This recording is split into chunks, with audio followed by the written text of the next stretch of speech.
bom com vocês? Buenas noches! Boa noite a todos. Deixa eu escrever aqui pra vocês então. Essa aqui vai ser a live. Deixa eu fechar essa desgraça, senão vai começar a tocar música de novo. Live 003. Opa, maiúsculo. Monstros da fisioterapia. Antes de começar, eu quero saber o seguinte: quem já se inscreveu, quem que tá aí na live e já se inscreveu na aula monstra, tá bom? Lembrando que essa aula monstra vai ser no dia 8. Cadê aqui? Nos meus recados aqui. Ô produção, tem que deixar arrumado o bagulho aqui, né, produção? Então é o seguinte, aula monstra no dia 8/12, quem já está inscrito já manda um oi aí, um ok. E aí eu vou pedir para vocês fazerem o seguinte antes de começar essa live. Antes de eu começar a falar, eu vou pedir para você fazer o seguinte: você vai clicar aqui, ó, no envelopinho, tá? No envelopinho não, no aviãozinho. Clica aqui no aviãozinho. Aí quando você clicar no aviãozinho, vai aparecer uma lista dos seus amigos. Aí você vai fazer o seguinte: você vai mandar essa live agora aqui, esse envelopinho aqui, esse aviãozinho aqui, para os cinco primeiros fisioterapeutas que aparecerem na sua lista, beleza? Então você vai compartilhar minha live com os 5 primeiros fisioterapeutas que aparecem na sua lista. Então você vem aqui, clica aqui no aviãozinho, manda para 5 pessoas. Depois que você mandar para 5 pessoas, você escreve aqui embaixo assim, ó, compartilhei. Beleza? Então vai lá, manda para 5 pessoas aí, tá bom? Manda esse envelopinho aqui, o aviãozinho aqui para 5 pessoas e escreve embaixo: compartilhei. Quero ver subir um monte de compartilhei aí. Vamos lá, precisa de mais gente aqui pra gente poder falar um monte de coisa que eu tenho legal para vocês aqui. Porque primeiro eu vou querer fazer uma retomada do raciocínio com vocês do que eu falei nas lives anteriores, tá? Porque o que acontece? Eu tenho falado há um certo tempo sobre essas habilidades dos monstros da fisioterapia, tá? Então, meus papéis são uma zona, sabia? Eu tinha escrito aqui um monte de coisa importante, mas o papel foi parar lá na casa do cacete, né? Aqui, achei o papel que eu queria. Compartilhou? Aí, legal, 5 pessoas. Legal. Então é o seguinte, deixa eu retomar o raciocínio com vocês. Presta atenção numa coisa. Eu tenho falado com vocês sobre as habilidades necessárias para você ser um monstro da fisioterapia. E por que surgiu esse negócio? Porque eu comecei a fazer da minha cabeça uma live dos monstros da fisioterapia. Por quê? Porque eu tenho muitos amigos, muitos colegas, grandes fisioterapeutas do Brasil. E o que eu resolvi fazer então? Eu resolvi trazer esses fisioterapeutas para cá, nessa noite que eu faço de quinta-feira, que se chama Noite dos Monstros, que começou sendo chamada de Quinta dos Monstros, para trocar as informações e mostrar para vocês que todo fisioterapeuta teve um caminho que ele teve que trilhar, teve um caminho difícil, teve um caminho complicado. Todo fisioterapeuta passou por uma hora que falou assim: olha, eu vou parar de trabalhar com fisioterapia. Puta, não dá, esse negócio não vai pra frente, esse negócio não dá, esse negócio não sei o quê. E isso é normal, Sabe por quê? Porque a nossa profissão de fisioterapia, ela tem vários problemas. Por exemplo, reconhecimento da população. Quantos de vocês já foram numa festa, tá? Numa festa da sua família mesmo. Vocês foram numa festa da sua família e vocês ouviram lá na festa da sua família: a fisioterapia eu fiz, não funcionou. Isso faz a nossa profissão, faz o nosso ganha-pão, o que a gente estuda faz tempo, cair completamente em descrédito. E aí o que eu quis fazer? Eu quis trazer esses monstros da fisioterapia aqui. Eu estou fazendo isso desde que começou a pandemia. Mais ou menos as lives dos monstros da fisioterapia começou mais ou menos em junho, julho, se não foi antes, eu nem vi isso, tá? E uma outra coisa, todas essas lives, os monstros da fisioterapia vão estar disponíveis no meu canal do YouTube. Eu tirei as lives do Instagram, porque o Instagram está cortando meu alcance. O Instagram é o seguinte, eu não pago o Instagram. Eu nunca paguei o Instagram para ter seguidor, nunca paguei o impulsionamento agora, tá? E uma outra vez também paguei 2 vezes impulsionamento. Então assim, eu sou um consumidor ruim pro Instagram, porque eu não pago os impulsionamentos para ele. E aí o que acontece? Ele corta o meu alcance. Então você pega na minha página, eu tenho 25 mil pessoas. E aí dessas 25 mil pessoas, você vai ver que o meu conteúdo chega para 2 mil, 3 mil pessoas. Então assim, porra, isso dá 10%. É pouco demais. Por que meu conteúdo não tá chegando para todo mundo? Porque o Instagram corta meu alcance. Então o que eu fiz? O YouTube não tem essa putaria. Então eu peguei todo o material que eu tinha no Instagram e eu coloquei tudo no YouTube. Então se vocês entrarem no meu canal do YouTube, vocês vão ver que eu vou liberando uma série de lives, uma série de materiais, tudo lá no YouTube. Por quê? Porque no YouTube não tem palhaçada de cortar o meu alcance. Então lá a informação chega para todo mundo que precisa. Então o que acontece? Comecei a trazer esses monstros da fisioterapia para poder trocar figurinha com essa galera e mostrar para vocês o seguinte: ser uma referência na fisioterapia é muito mais simples do que você pensa. Só que primeiro de tudo, você precisa de muita dedicação. Eu brinco, eu falo que você precisa ter calo na bunda. Calo na bunda, sabe por quê? Porque você vai ter que sentar a bunda na cadeira e você vai ter que estudar e estudar pra caralho. Porque não é fácil. Você precisa ter muitas habilidades, você precisa ter muitos quesitos para você ser bom na fisioterapia. Esse que é um dos grandes diferenciais, tá? Porque, por exemplo,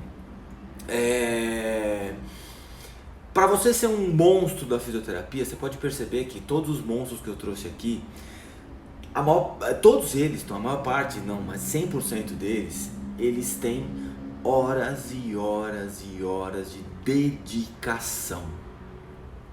Então eu falo que é a primeira coisa que tem que acontecer na sua vida. Você tem que estar focado, determinado, que você vai se dedicar a isso. Porque se você não estiver disposto a dedicar o seu tempo a isso, você não vai chegar. Esquece. Não dá, tá bom? Não dá, não tem como. Então assim, se você quiser estudar, agora qual que é o grande problema? Quando você vai estudar a fisioterapia, eu dei o exemplo na live passada que era aquela coisa do bexigão da festa, né? Então assim, você tá lá na festa de criança, né? Aí vai estourar aquele bexigão que tem um monte de doce dentro, bala, pirulito, não sei o que, tudo dentro da bexiga. Aí o que acontece? Estoura aquela bexiga, puf! Todas as crianças saem correndo para pegar bala, doce, não sei o que, chocolate, tudo que tá lá dentro daquele bexigão. Uma parte das crianças consegue pegar um monte de bala, outra parte pega um pouco, outra parte pega uma ou duas, outra parte não pega nenhuma, e é isso que acontece. Então eu costumo falar que o conhecimento que é dado na faculdade de fisioterapia, ele é mais ou menos esse bexigão estourando. Então todo esse conhecimento, o bexigão estoura, puf, vem todo esse conhecimento em cima de vocês, e você tem que se virar com o que você vai pegar, o que você não vai pegar, o que você vai fazer, o que você não vai fazer. Você sai lá catando coisa. E você às vezes não consegue organizar esse conhecimento na sua cabeça. Às vezes você tem esse conhecimento, você sabe isso, só que você não tem a habilidade de organizar esse conhecimento dentro da sua cabeça.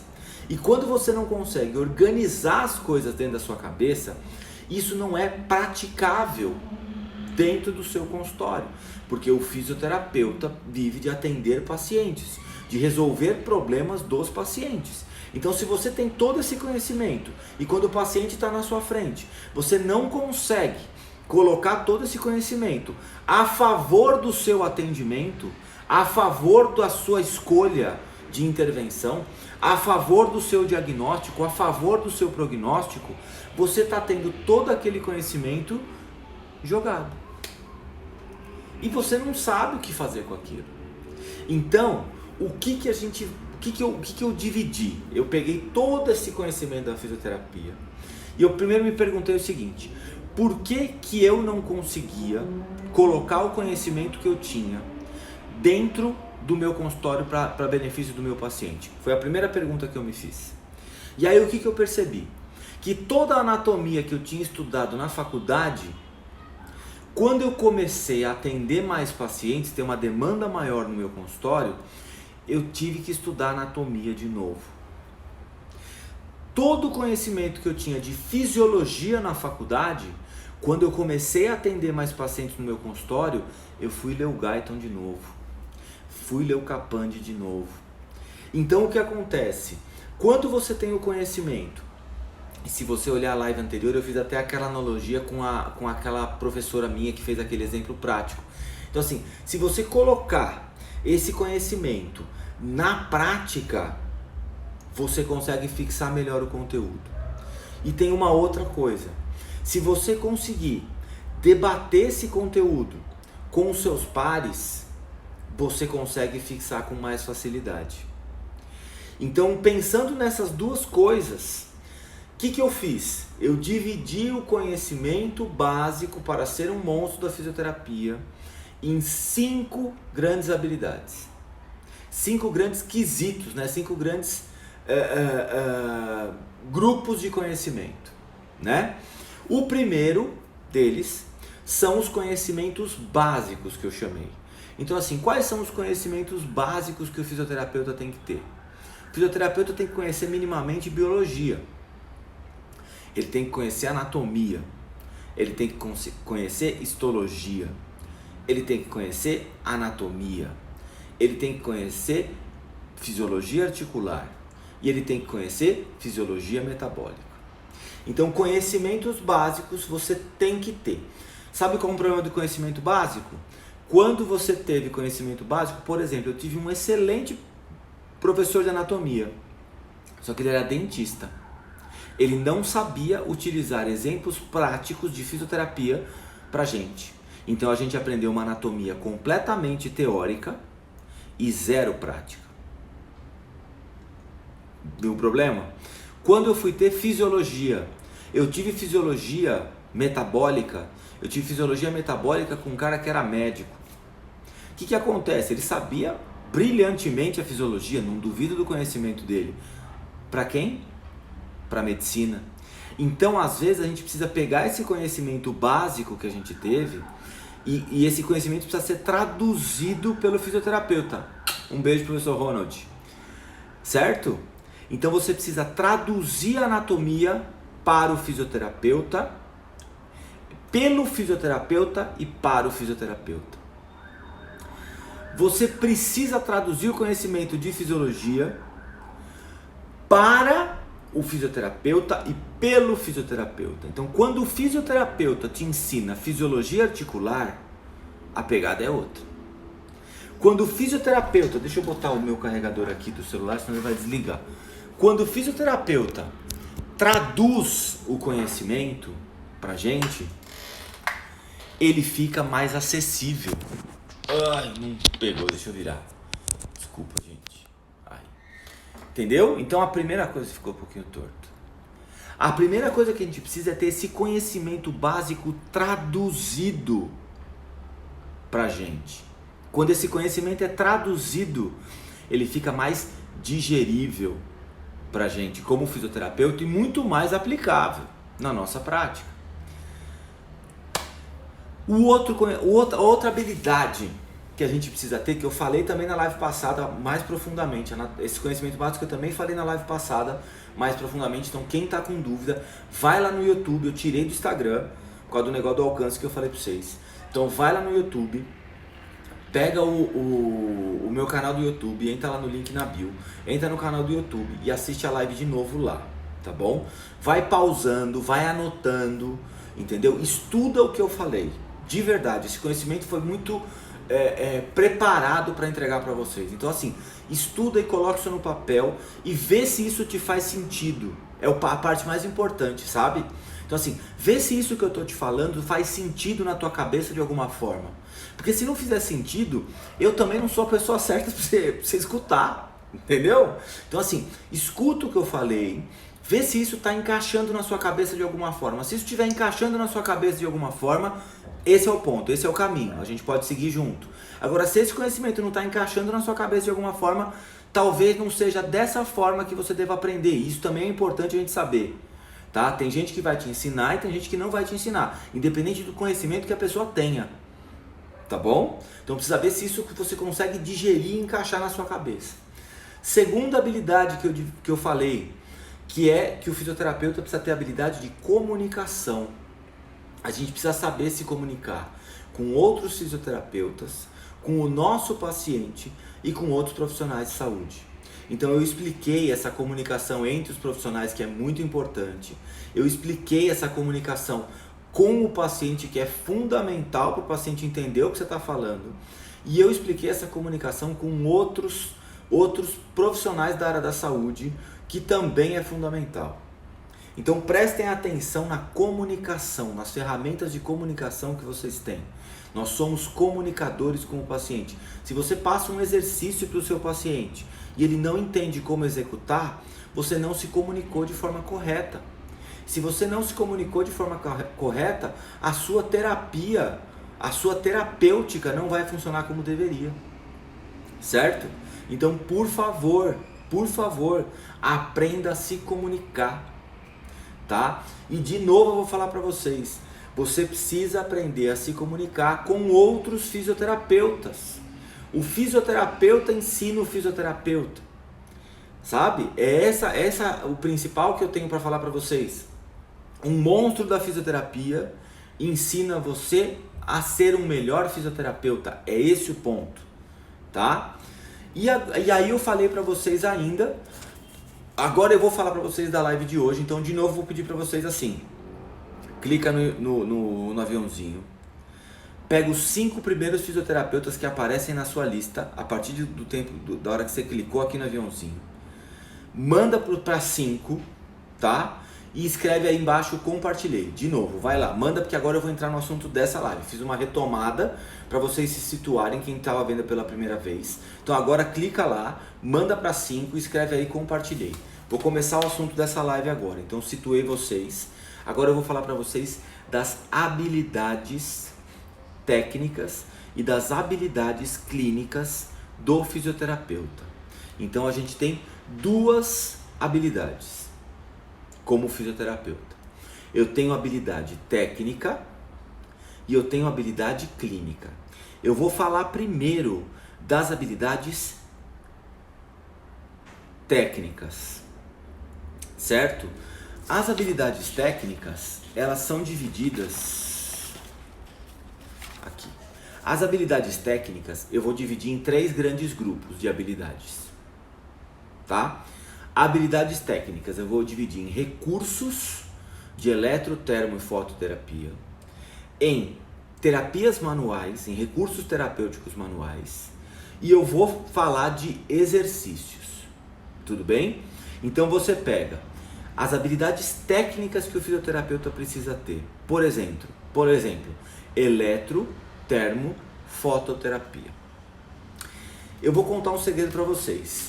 Eletrotermofototerapia, eu era uma negação disso, juro pra vocês. Na faculdade eu não entendia porra nenhuma disso.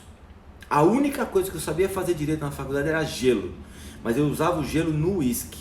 Então você vê como é que era o negócio, o meu nível de habilidade para isso. E aí o que aconteceu na minha vida? Eu não entendia de eletroterapia, não entendia de recursos de eletroterapia. E teve um clube aqui de São Paulo, e esse clube aqui de São Paulo resolveu me colocar como estagiário do departamento de futebol desse clube. Entrei num departamento de futebol profissional aqui em São Paulo. Quando eu entrei nesse departamento de futebol profissional aqui em São Paulo, a primeira coisa que eu vi é o seguinte: uma porrada de aparelho de eletroterapia lá, e os jogadores falavam assim: pô, precisava fazer aquele aparelhinho hoje, né? Tô com um pouquinho de dor aqui na virilha, tô com um pouquinho de não sei o que. E eu entrava em pânico, porque eu não sabia nem regular o aparelho, eu não sabia nem ligar. Você quer saber? O que aconteceu? Eu tive que voltar, né? Sabe quando você tá jogando aquele jogo de tabuleiro e fala assim, volte 2 casas? Eu tive que voltar 5, 6 casas e falar assim, vou ter que aprender eletroterapia de novo. Não vai ter jeito. Senão eu não vou conseguir atender esses caras. Porque pensa o seguinte, ó. O cara tá lá, ele tem um jogo hoje à noite, tá? 8 horas da noite começa o jogo. 2 horas da tarde ele começou a sentir uma dor na virilha, uma dor no pubis. O que você vai fazer com ele? Você vai fazer uma proposta de exercício, você vai fazer uma proposta de educação em dor, você vai fazer uma proposta de... Você precisa de uma analgesia rápida. Não tem outro jeito. E o que te promove uma analgesia rápida? Eletroterapia bem utilizada. Entendeu o problema? E eu não sabia o que fazer. Primeira coisa que eu descobri foi como utilizar o TNS. E utilizar o TNS, pra mim, funcionou absurdamente. Vocês podem xingar à vontade o TNS. Mas quando eu fui lá no PubMed e eu vi quais eram os parâmetros ideais para a utilização do TNS para analgesia, eu falei, opa, tem alguma coisa que dá para aproveitar nesse aparelho. E ele realmente começou a dar resultado bem interessante. Um dos fisioterapeutas do departamento falou assim, eu vou pedir para comprar um laser. Aí eu caguei na calça de novo. Porque laser, a última vez que eu tinha visto era no Star Wars. Aquela briga de laser lá do Darth Vader e afins. Aquelas espadas. Acabou, não sabia mais daquilo. O que eu fiz de novo? Fui lá no PubMed. Como é a utilização do laser? Aí eu lembro que tinha 2 tipos de laser. Um servia para uma coisa, outro servia para outra, não sei o que, não sei o que, não sei o que. Percebi que o laser tinha uma grande aplicabilidade em regeneração tecidual. Falei, porra! E aí tinha o negócio da dosagem do laser. E essa dosagem do laser fazia completamente a diferença. Então o que eu fiz? Depois de entender qual era a aplicabilidade, eu conversei com um colega que sabia de eletroterapia e falei para ele assim, meu, como que eu aplico a dose desse negócio? Porque você tem que dividir por quadrante, centímetro quadrado, eu não lembro direito como é que fazia, mas na hora eu sabia. O que aconteceu então? Eu não tinha esses recursos. O que eu fiz quando eu não tinha os recursos? Fui buscar no PubMed e eu conversei com uma referência. A partir do momento que eu fui buscar no PubMed e eu fui lá e conversei com uma referência na área, eu consegui utilizar aqueles recursos de uma forma que eles começaram a me ajudar. E aí eu comecei a aprender a utilizar. E basicamente o que eu utilizava no esporte? Eu utilizava TNS, isso é esporte de alto nível, tá? Eu utilizava TNS, eu utilizava laser, utilizava ultrassom. Depois eu fui descobrir que o que eu fiz de ultrassom foi um puta placebo. Mas eu vou contar essa história do ultrassom depois. Mas eu usava esses 3 basicamente. Que eu sabia 0. Depois eu tinha 3 recursos. O que acontece? Um eu utilizava para reparo tecidual, regeneração tecidual. O outro eu utilizava como um analgésico potente. E o ultrassom entrava também nisso, numa função analgésica, tal. Depois eu comecei a perceber que pós-operatório, por exemplo, pós-operatório de LCA, pós-operatório de tornozelo, o paciente tinha aquele déficit de força que ele perdia demais força muscular. E aí você começar a utilizar o FES, né? Me ajudou muito nesses primeiros recrutamentos de fibras musculares. E eu também não sabia. O que eu fiz? Fui lá no PubMed e conversei com meu colega de novo. Então, se você tem bons conhecimentos, como buscar a melhor evidência disponível para aquele recurso, e se além disso você tem alguém de referência que realmente conhece a aplicabilidade daquilo, você anda, você tem um caminho. Então o que acontece? Quando eu falo de eletrotermofototerapia, eu estou falando que assim, essas habilidades técnicas, em alguma situação dentro da sua prática clínica, isso vai ser muito necessário. Você não precisa ter, mas você precisa saber buscar. Entende o que eu estou falando? Você não precisa ter essas habilidades, nenhuma. Mas você precisa ter uma fonte confiável de conhecimento para você conseguir buscar aquilo. E o que é essa fonte confiável de conhecimento? A primeira coisa dessa fonte confiável de conhecimento é a ciência, é o PubMed. Não tem o que fazer, não tem o que fazer, tá? E a segunda coisa é você ter, vou usar o meu termo aqui, um monstro nessa referência para conseguir te explicar e fundamentar essa utilização. Certo? Agora, recursos terapêuticos manuais. Vou até tomar uma água, porque eu não gosto quase disso.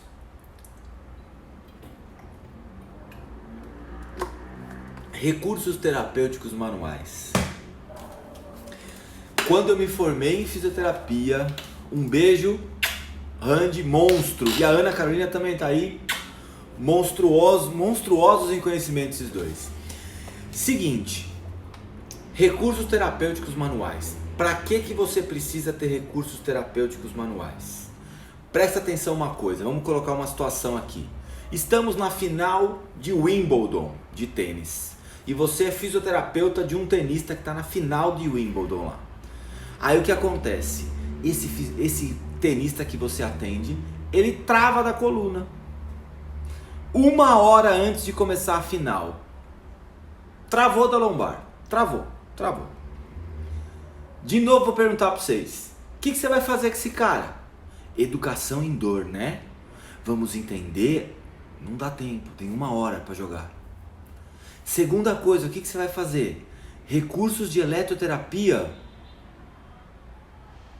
Alguma coisa vai ajudar. Mas vamos supor que não ajudou. E aí? E aí que eu vou te contar um segredo. O efeito neurofisiológico da manipulação e da mobilização articular coloca esse cara para jogar em 1 hora. Depois pode ser que a dor piore, mas aí é um outro objetivo, você percebe? Só que assim, efeitos neurofisiológicos das manipulações e mobilizações, um deles, muito importante, é a analgesia rápida. Então, se você tiver como seu paciente e você precisar de analgesia rápida, uma técnica de manipulação bem realizada, um thrust bem realizado, vai resolver o seu problema. E você vai colocar esse cara na quadra para jogar. Certeza, pode fazer. Agora, lembra que eu falei para vocês lá no Stories, acho que alguns dias atrás, mobilizações ou manipulações para dor lombar crônica. Aí eu tenho diferença. Então, quando eu tenho um problema crônico, eu tenho que pensar em 2 coisas. Eu tenho que pensar em dor e eu tenho que pensar em incapacidade. Então, eu sei que a mobilização funciona melhor para incapacidade e a manipulação funciona melhor para dor, ou o contrário, não lembro direito, mas tem um que funciona melhor para dor e o outro que funciona melhor para incapacidade. Então eu preciso saber qual é o recurso terapêutico manual que eu tenho que serve, que encaixa nesse meu paciente. Porque se eu não tiver, deixa eu só ligar o negócio aqui, senão vai cair também, vai desligar o computador aqui. Se eu não souber utilizar um bom recurso terapêutico manual, eu não vou conseguir tratar o meu paciente como ele deveria. E se eu não conseguir tratar desse paciente, não der o resultado que ele está buscando, ele vai para outro. Ou sabe o que ele vai fazer? Ele vai fazer que nem aconteceu lá na festinha da família que eu falei no começo da live. Fisioterapia não funciona. Fui lá, não funcionou. Porque você não conseguiu utilizar o melhor recurso terapêutico para esse paciente. E eu vou contar um negócio para vocês.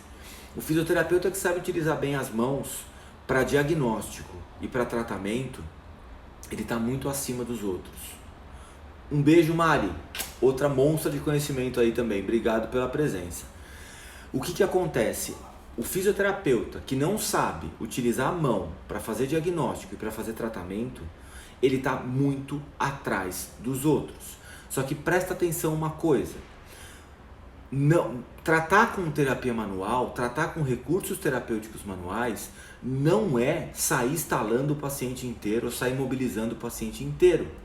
Você tem que saber prescrever uma boa terapia manual, com princípios neurofisiológicos, porque a gente sabe que os modelos mecânicos de terapia manual estão caindo cada vez mais. Inclusive eu fui co-orientador de um estudo que mostrou exatamente isso, né? Que os efeitos neurofisiológicos da manipulação são muito maiores do que os efeitos mecânicos da manipulação, tá? Então a gente precisa saber utilizar esses recursos. E aí, por exemplo, alguns dias atrás eu falei da questão da liberação miofascial. E aí o pessoal tem gente que utiliza ventosa, tem gente que utiliza aquela liberação instrumental, tem gente que utiliza aquela pistolinha mágica. E aí o que eu disse? Eu disse que nenhum desses recursos, desses 3 recursos que eu falei, da ventosa, da liberação instrumental e da pistolinha mágica, nenhum desses 3 foi melhor que esse aqui, ó, que é a mão. E eu não sei por que vocês ficaram tão incomodados.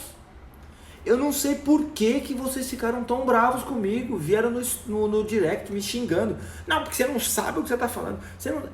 Eu realmente não uso nenhum dos 3. E eu não preciso. Você sabe por que eu não preciso?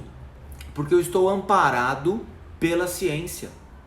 A ciência me diz que esses 3 recursos não apresentaram resultados superiores que placebo. Ou seja, se você tiver uma boa mão e souber utilizar a sua mão, esses 3 recursos são desnecessários. Pega esse dinheiro desses 3 recursos e gasta em outra coisa. Foi isso que eu falei. Eu não quis ofender ninguém, só que eu fiz de uma forma irônica. Eu brinquei. Já utilizou o seu placebo hoje? E vocês ficaram emputecidos e emputecidas. Tudo bem, cutucou, incomodou? Então melhora. É esse o ponto. Se isso te incomodou, entende o que te incomodou e evolui. O que eu estou falando é, em vez de comprar a pistolinha mágica, vai passar um final de semana com a sua família na praia e aprende a usar a mão. Foi isso que eu falei. Em vez de comprar um kit de ventosas, com 78 ventosas diferentes, tamanhos diferentes, e não sei o que, vai jantar com a sua família. Vai jantar com a sua namorada, vai jantar com o seu namorado. É isso que eu falei. Para de gastar dinheiro à toa. Porque isso não vai apresentar benefícios superiores do que isso aqui. Foi isso que eu falei. Quando você tem o recurso terapêutico manual, ou qualquer outro que seja ele, amparado pela ciência na escolha, você tem um custo menor. É isso que a ciência faz. Ela faz você gastar menos e ter mais resultado. É isso que eu quis dizer. Eu não quis ofender ninguém, eu quis brincar com vocês. Só que vocês pegaram muito ar, sabe? Pegar ar, aquele... Pegaram ar demais, entendeu? E vou confessar um negócio.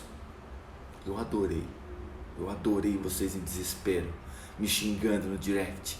Você não sabe, porque não sei o que lá. Olha, gente, o que eu falei foi, economize o seu dinheiro, porque o meu eu não gastei nisso, tá? Eu não gastei dinheiro nisso. Eu não gastei dinheiro em curso disso e não comprei o recurso. Meu dinheiro foi 0 nisso, no investimento. Eu fui lá no PubMed antes, olhei e falei assim, esse bagulho aí não tá com cara que funciona não. Não vou fazer não. Porque eu achei realmente interessante. Certo? Eu achei realmente interessante. Falei, vamos ver. Quando eu fui lá no PubMed, eu falei, eita, nós. É mais um kinesiotape. Falei de outro já. Morde essa agora então. Pega ar de novo aí. Por quê? Não apresentou resultados superiores ao placebo. Se não apresentou resultados superiores ao placebo, para que fazer? Para que colocar isso no seu paciente? Desnecessário. Perde o seu tempo, seu dinheiro e perde o tempo do paciente. Sendo que se a sua mão for bem utilizada, funciona. Entendeu? É esse o ponto. A escolha tem que ser amparada por ciência. Por favor, por favor. Quando você vai decidir entre mobilização e manipulação, de novo, você tem que estar amparado pela ciência. Seu problema para dor lombar crônica é dor ou é incapacidade? Porque tem diferença manipular e mobilizar para dor e para incapacidade. Já expliquei isso para vocês. Se você está em dúvida, vai lá no YouTube. Agora não, depois você vai. Vai lá no YouTube e aí você olha o vídeo que eu fiz. Manipulações e mobilizações para pacientes com dor lombar crônica. Vai lá que eu explico para vocês. Se para dor e para incapacidade, porque eu garanto para vocês, para dor e para incapacidade tem diferença manipular e mobilizar. É esse o ponto. A ciência vai amparar a nossa decisão. E é só ela que faz isso. Ela dá a direção. Você segue se você quiser. Se você acha bonita a sua pistolinha mágica, bota uma foto lá e me marca. Mas se eu comentar, não fica ofendidinho. Tá? Combinado? Beijo e coração pra vocês, ó. Seguinte. Terceiro pilar das habilidades técnicas do fisioterapeuta. Exercícios. Eu acho exercícios, a gente sabe hoje que os maiores, por exemplo, tratamento de pacientes crônicos, especialmente pacientes crônicos, a gente passa por um protocolo de exercícios. Não existe isso, tá? Tem fisioterapeuta que até me falaram aí no direct, numa pergunta que eu fiz aí, falaram assim, ah não, escutei um fisioterapeuta que era referência na minha cidade falando que se ele fizer bem a terapia manual, o paciente não precisa fazer exercício. O teu cu. Falei com carinho agora, vai. Não existe isso. Não existe isso. A terapia manual não substitui o exercício. E o exercício não substitui terapia manual. Existem prescrições de utilização de um e de outro. Se você não sabe, faça o que você sabe. Se você só sabe terapia manual, utilize só a terapia manual. Agora, você não pode afirmar que a terapia manual substitui o exercício. E se você só faz exercício, você não pode afirmar que o seu exercício substitui a terapia manual. Presta atenção uma coisa, o paciente chegou agudo na sua clínica, tá? O paciente chegou agudo, travado, dando seta lá, sabe aqueles caminhão carregado torto? Então, chegou o caminhão carregado torto lá para você na clínica. Beleza? O que você vai fazer? Você vai fazer uma proposta de exercício terapêutico com ele ou você vai fazer uma terapia manual primeiro? Garanto para você que esse paciente que está travado, ele vai se beneficiar. Se você dividir a terapia dele em 60%, 70% de terapia manual com o intuito de analgesia e você vai utilizar 30%, 40% da terapia de exercício com preferência direcional, com neurociência da dor, certo? Então o que você precisa entender? Usar o recurso certo na hora certa. E depois que esse paciente saiu do quadro agudo e já está evoluindo, você vai inverter. Você vai utilizar 60%, 70%, 80% de exercício e 20%, 30% de terapia manual. Então o que acontece? O cara chega travado. Você vai utilizar mais terapia manual e menos exercício. O cara vai evoluindo. Você utiliza mais exercício e menos terapia manual. Só que para isso, você precisa aprender algumas coisas. O primeiro conceito que você precisa aprender para fazer isso é preferência direcional. Você precisa saber avaliar esse paciente e entender qual é a preferência direcional desse paciente para você utilizar a regra do movimento livre. Isso é um princípio de neurociência. Então, por exemplo, se o paciente tem muita dor quando faz extensão e ele melhora quando faz flexão, a preferência direcional desse paciente é para flexão. Se o paciente tem uma dor para a inclinação direita e a dor piora para a inclinação direita e a dor melhora na inclinação esquerda, a prescrição de movimento terapêutico para esse cara tem que respeitar a preferência direcional, para depois você ganhar o outro movimento. Porque você ativa áreas cerebrais e você vai desprogramando esse movimento doloroso. Isso é neurociência. Isso é exposição gradativa à dor. Então você precisa saber utilizar esse conceito na prescrição do seu exercício. Se você não conseguir utilizar esse conceito de exposição gradativa no seu exercício, você vai fazer o paciente, você vai prescrever exercício para esse paciente e ele vai ficar pior do que quando ele começou a fazer. Aí ele vai te xingar pra cacete. Aí ele vai ficar puto. E com razão, você piorou ele. Então entenda, habilidades técnicas que o fisioterapeuta tem que ter. Eletrotermofototerapia, ela vai ter a sua importância, a sua utilização. Eu não utilizo na minha prática clínica isso, tá? Quando eu trabalhei com esporte profissional, eu utilizei. Hoje, como eu não trabalho mais com atletas profissionais, eu não utilizo, tá? Mas eu sei que tem a sua indicação, tá bom? E a base do meu tratamento de consultório hoje para condições musculoesqueléticas são terapia manual e exercícios, tá? Tem um cara que eu conheço que chama Pedro Miyashiro, que ele fez o mestrado dele em prescrição de exercício, está fazendo o doutorado dele em prescrição de exercício. Eu até publiquei, ele fez até um livro agora, um e-book que eu até publiquei no Stories há uns dias atrás. Aí depois, quem tiver interessado me pede, que é um livro sobre corrida, mitos da corrida, tal, que é um livro que está bem legal. Que é um cara que sabe muito de exercício. Então, se eu tenho dúvida de exercício, eu falo assim: Pedrão, o que eu faço?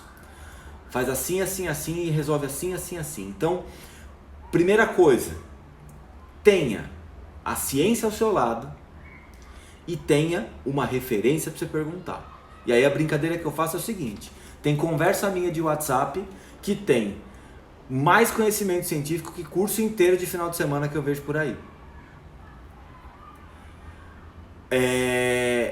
O que é importante você entender? O André perguntou um negócio aqui que é, quanto vale uma sessão com um físico que entende disso tudo? André, a sessão com um físico que entende disso tudo vale pelo resultado que ele proporciona. O paciente não paga você pelo título que você tem na parede. O paciente paga você pelo resultado que você dá para ele. Esse é o ponto importante. Então assim, você pode não ter nenhuma especialização, você pode não ter mestrado, você pode não ter doutorado, você pode não ter porra nenhuma. Só que você vai dar resultado para o seu paciente. Quando você dá resultado para o seu paciente, ele te paga e ele te indica. É esse o ponto. E aí você vê quanto que você pode cobrar, tá? Porque aí tem uma série de contas para fazer para cobrar. E se você quiser aprender mais como é que faz para cobrar, tem um cara que eu recomendo vocês seguirem que chama Rafael Ferres, tá? O Rafael Ferres, ele fala de gestão em fisioterapia. Ele te ensina a montar o seu preço, tá? E você resolve com isso. É outro monstro de conhecimento na gestão da fisioterapia. Acho que vocês estão pegando, né? Algumas coisas que eu estou falando. Tá caindo algumas fichas aí de monstros e monstros e monstros de conhecimento. Então, é mais ou menos por aí. Agora, gente, tem um negócio que está aqui, que eu fiquei de falar para vocês também hoje, que são as habilidades clínicas. Habilidades clínicas que o fisioterapeuta tem que ter. Pensa, você tem conhecimentos básicos, você tem ferramentas de comunicação e você tem habilidades técnicas. E eu vou te falar o seguinte, com essas três coisas, Ferres, escreve pra mim aí, por favor, Ferres, do Save Ferres, do Curtindo a Vida Adoidado, olha lá, a Isabela escreveu. Então você tem conhecimentos básicos de anatomia, fisiologia, biomecânica, tudo isso. Você tem habilidades de comunicação, você tem habilidades técnicas da sua área, de eletroterapia, termoterapia, exercício, terapia manual. Só essas três não funcionam. Sabe por quê? Você precisa ter habilidades clínicas, que é o que eu vou falar agora. O que são habilidades clínicas? Habilidades clínicas é aquela hora que você olha para a cara do seu paciente e fala assim: eu sei o que fazer com você. O curso natural dessa alteração é de tanto tempo. Eu preciso melhorar antes. Por exemplo, dor lombar aguda. Se o paciente chega no seu consultório com uma dor lombar aguda, vou contar um segredo para vocês. Por que você faz a opção de manter esse paciente ativo e não fazer repouso, como se dizia antes? Porque a ciência disse para você que o curso natural de uma dor lombar aguda, se o paciente se mantém ativo, é de 2 a 3 semanas. E se o paciente se faz repouso, é de 4 a 6 semanas. Isso chama curso natural da doença. Como é que você entende de curso natural da doença? Que para mim é uma habilidade clínica. Você vai lá no PubMed e você procura estudos longitudinais. São estudos que acompanharam o paciente ao longo do tempo. Então o que esses estudos fazem? Esses estudos eles pegam uma condição, por exemplo, dor no ombro, dor cervical, dor anterior no joelho, dor lombar, e eles acompanham essa condição por um período. E quando eles acompanham essa condição por um período, eles verificam, puta, olha lá, esse grupo de pacientes aqui se manteve ativo e melhorou mais rápido. E esse grupo de pacientes aqui ficou em repouso e demorou mais para melhorar. Então, uma habilidade clínica é você conhecer o curso natural da doença e olhar para a cara do seu paciente e falar para ele assim: seu José, com essa dor lombar aguda, o senhor não vai fazer repouso, o senhor vai fazer caminhada. Ah, mas eu não consigo. O senhor vai fazer caminhada. Nós vamos fazer uma exposição gradativa do senhor para a caminhada e o senhor vai conseguir fazer.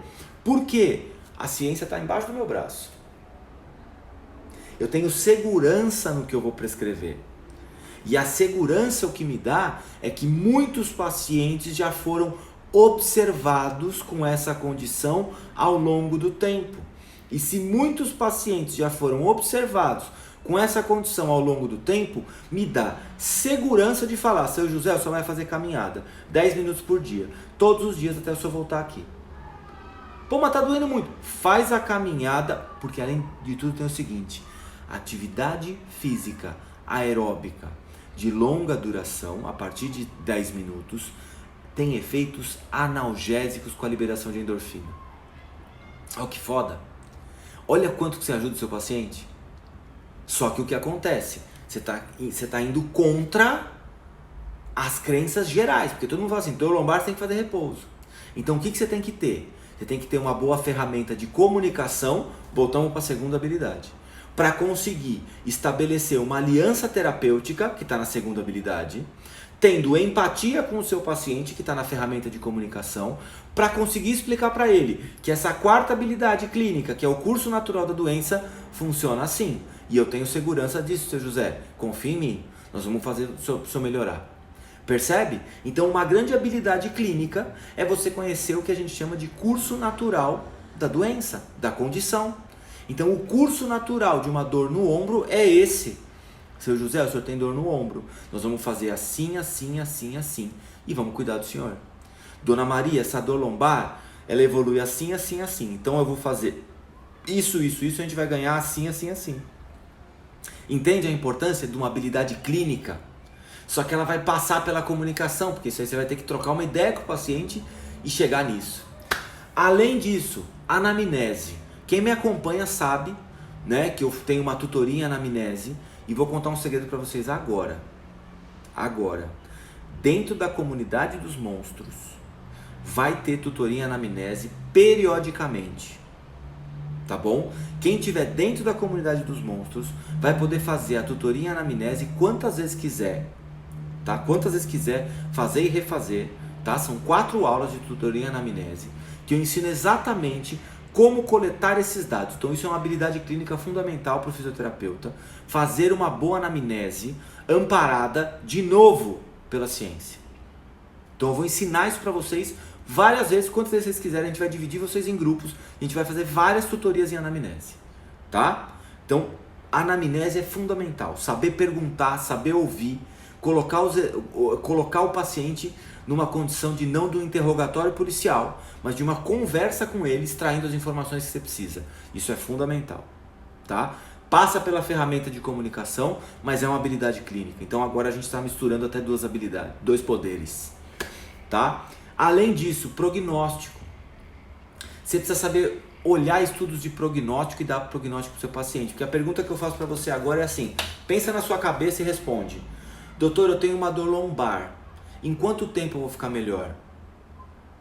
Se você não sabe dessa resposta para o seu paciente com uma mínima precisão, você não sabe dar prognóstico para ele. Então assim, se o paciente chega no meu consultório hoje com uma dor lombar crônica, eu falo para ele assim, olha, o seu tratamento vai ser de mais ou menos 2 a 3 meses aqui comigo. Nesse período a gente pode fazer 1 a 2 intervenções por semana, tá? De 2 a 3 meses, é mais ou menos por aí. Só que a gente vai estabelecer o seu prognóstico com objetivos a cumprir. Então primeiro nós vamos trabalhar na sua dor, depois eu vou trabalhar na sua incapacidade. Então a gente vai pegar algumas avaliações de incapacidade, algumas avaliações de dor, de intensidade de dor. A gente vai medir isso e eu vou mostrar para você como é que você evolui. Então quando você melhorar num desses quesitos, a gente percebe que o seu prognóstico é melhor. Mas no máximo de 2 a 3 meses de tratamento por uma dor lombar crônica. Então se você não sabe estabelecer um prognóstico para o seu paciente com exatidão, você não é confiável.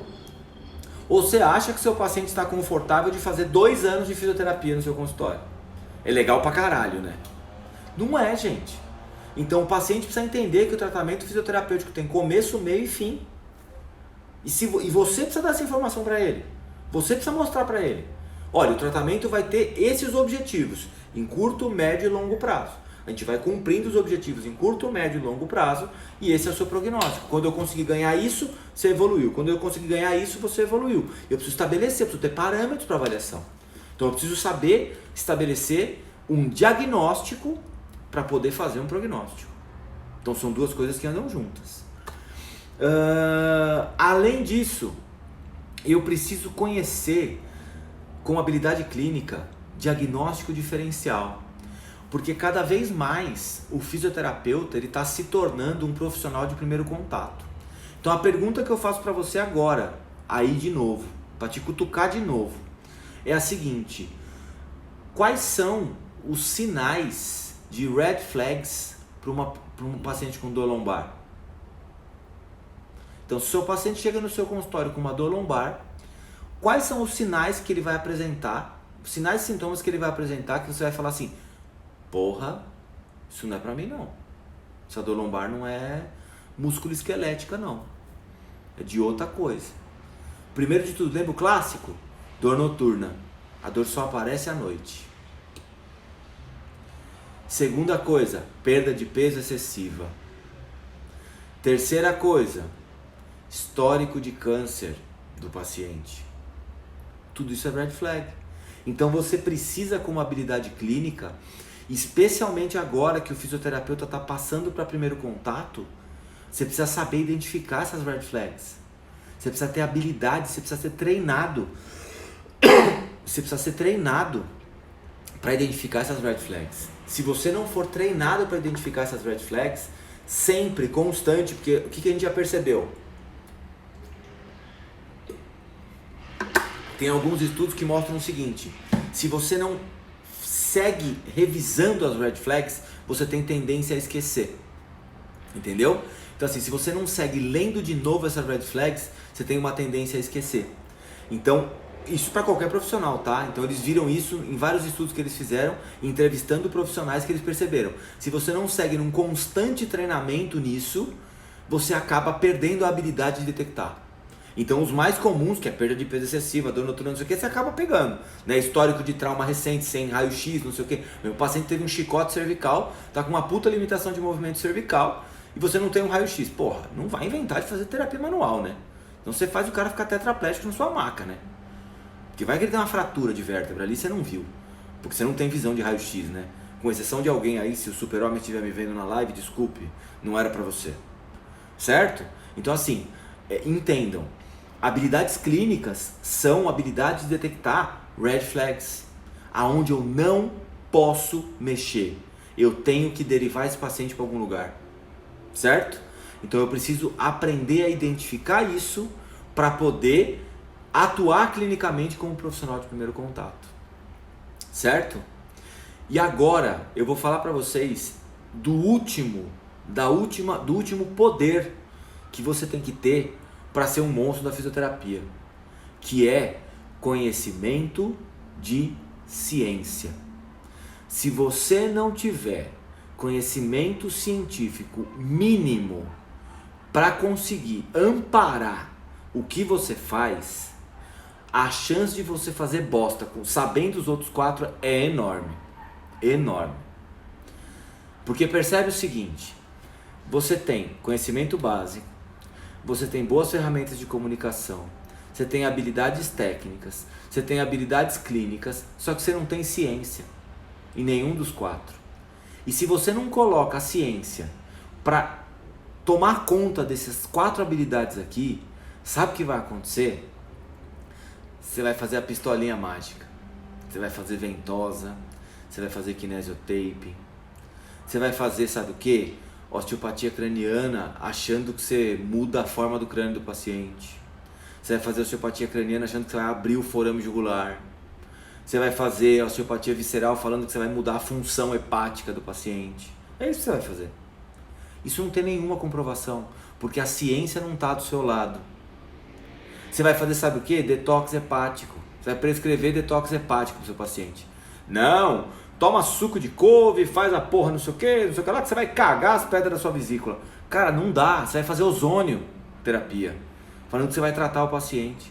Então, conselho que eu dou para vocês: esses 4 poderes dos monstros da fisioterapia não servem para nada se eles não estiverem amparados pelo 5º poder, que é a ciência. A ciência, ela vem para fechar esses poderes e para mostrar para vocês o seguinte: com esses 5 poderes que eu falei aqui, você consegue ser um monstro da fisioterapia. Só que você precisa ter esses 5 poderes bem trabalhados, com qualidade. E esse bem trabalhado, o site Pedro é bom para artigos. Só que o site Pedro tem 3 tipos de artigos. Ele tem guidelines, ele tem revisões sistemáticas e ele tem ensaios clínicos. Ele não tem estudos longitudinais, que foi o que eu citei agora. Então assim, o site Pedro serve para uma determinada coisa, mas ele não serve para tudo. Entendeu? Então você precisa saber buscar, entendeu? O que você quer e aonde vai estar. O Pedro tem a vantagem da escala Pedro que já está lá. Então a escala Pedro, depois eu até explico para vocês melhor o que é isso aí. Mas entendam, essas habilidades têm que estar amparadas pela ciência. Porque se elas não estiverem amparadas pela ciência, o que você vai fazer é um placebão. Entendeu? É isso. Então, o que eu vou pedir para vocês agora? Essa aqui foi a 3ª live dos monstros da fisioterapia. Então tem a live 1, a 001 monstros da fisioterapia, 002 monstros da fisioterapia e essa é a 003 monstros da fisioterapia. Quero que vocês assistam as 3 de novo, quantas vezes vocês precisarem, tá bom? Assistam, anotem, me perguntem o que vocês quiserem, fico à disposição de vocês. Agora, o que eu vou pedir para vocês? Saindo aqui da live, acabando aqui essa live, vocês vão entrar lá na minha bio, clicar no link da bio, vai ter um primeiro item lá escrito assim: Comunidade Monstro da Fisioterapia. Clica lá na Comunidade dos Monstros da Fisioterapia, se inscreve na aula monstra da Comunidade dos Monstros da Fisioterapia, na aula monstra. Nessa aula monstra eu vou explicar para vocês o que é a comunidade e como essa comunidade vai poder te ajudar nesses 5 poderes que eu quero te dar. Esses 5 poderes que o fisioterapeuta monstro precisa ter, eu vou te dar esses 5 poderes. Agora eu vou te explicar isso lá na aula monstra. Beleza? Então eu espero que vocês tenham gostado da live de hoje. Fiquem ligados que na quinta-feira, agora, tem Noite dos Monstros, que tem um entrevistado aqui na Noite dos Monstros, tá? Um grande amigo, um dos maiores conhecedores de políticas da profissão da fisioterapia, que é um outro ponto importante também, que eu acho que o fisioterapeuta precisa começar a se politizar um pouquinho mais, tá? Então na quinta-feira tem um cara que sabe muito de política e eu quero que vocês assistam essa Noite dos Monstros na quinta-feira, 21 horas. Não vou falar quem é, eu só vou anunciar no dia, como eu sempre faço. Então, ó, assistam a live 001, live 002, live 003, anotem tudo que vocês precisarem, se inscrevam na comunidade dos monstros, que a gente vai trocar uma ideia numa aula fechada, que eu vou ensinar para vocês todos esses 5 poderes, como é que a gente utiliza numa determinada situação, tá bom? E vou mostrar para vocês o que vai ser essa comunidade dos monstros, beleza? Beijo, obrigado, tchau!